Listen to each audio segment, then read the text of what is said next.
James Tello Jr. writes, who is the most underrated director? Christian, who do you think? Oh, man.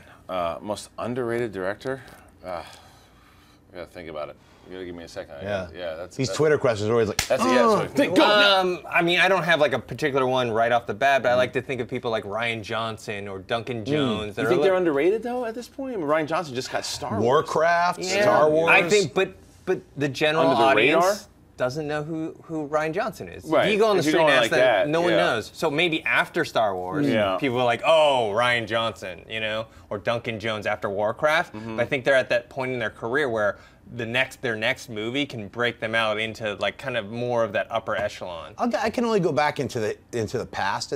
For Abel Ferrara, he directed the first Bad Lieutenant. He has a lot of these really cool movies. I think King of New York is another one with Christopher Walken.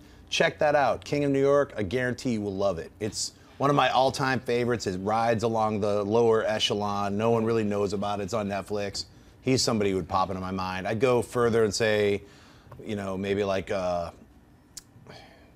Just on the tip of my tongue, you rock out. Floating on that. Colin Trevorrow, who's doing Jurassic World now, but I think he's another. If going off of your point, is the fact that he just did the one with Duplass, the one that blew him, the one that blew him up. Everyone's screaming at us right now. The independent he doesn't remember. No, it's the time travel movie. But anyway, he's one of those guys. I think he's going to pop out. I think he's underrated as well. And then I always mention, I think Gavin Hood is a guy as well that is underrated. So he's underrated. I mean, I actually liked Ender's Game. I finally saw it. I saw it on the plane. Like I was going to London. I was like, people forget about Satsi. It's really good. Satsi is a smaller film that no one saw. Yeah, you're right. And it was a movie that was. You watch this. This guy is a great filmmaker, and then he did Wolverine Origins, and I was like, oh, he stinks. And it wasn't his fault. Like going back to what you said, it was the Fox executives at the time that just grew too many cooks in the kitchen. I thought he did a great job with Ender's Game. So yeah, I didn't really care for Ender's Game, but I actually came up with the name now. Brad Anderson. He directed Session 9. He's The Machinist. He also did The Call more recently. He's done episode The Call with Halle Berry. Yeah. Oh, okay. He also did stuff with Fringe, Boardwalk Empire. Like I think he's an underrated director that no one even talks about, and he hasn't really gotten that chance to do a big budget film. All right, let's see what else we got here. Yeah, get another Twitter question that'll freeze our brains. Safety Not Guaranteed, is that what it's called? Sure, that was it for Time Travel movie. Yeah, all right.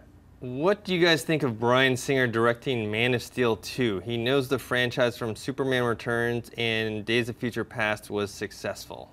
Boo. No. He's back on X-Men. Yeah. I liked him rocking on X-Men Apocalypse. Yeah.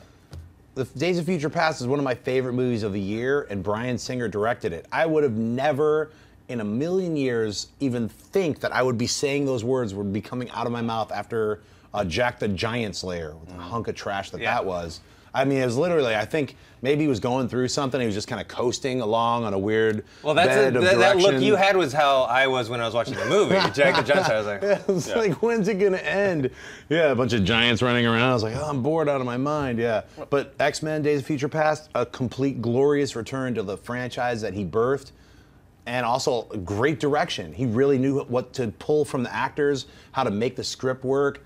It was flawless directions. Yeah, he knows the X-Wing universe very well, and you can tell. And he's working with Matthew Vaughn over there as well, because Matthew Vaughn wrote a lot. I mean, had a lot to do with Days of Future Past. He was attached, and it was going to do that before Singer came back on board. So they're a good team.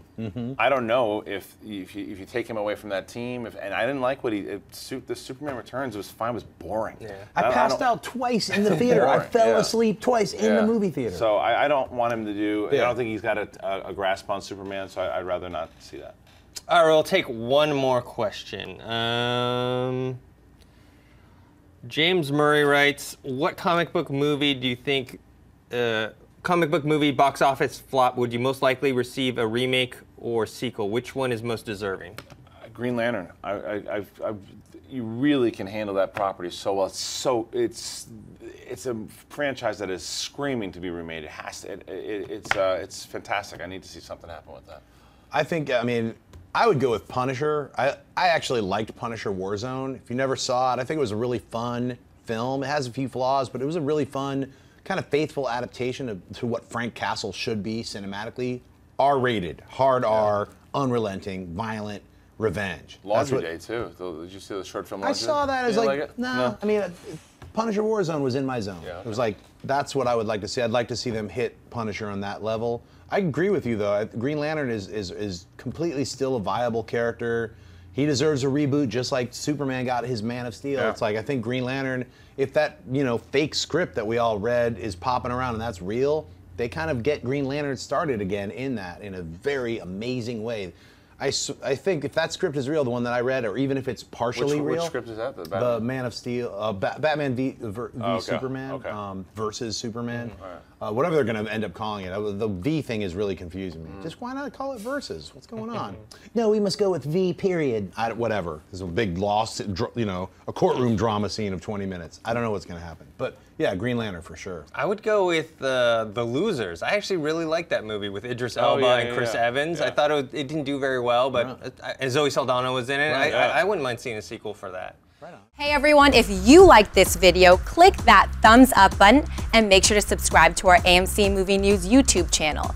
It's free and helps you stay up to date with all the latest movie news, as well as our daily AMC movie talk show. Also, make sure that you follow us on Facebook and Twitter to stay up to date with all of our special promotions, contests, and prize giveaways.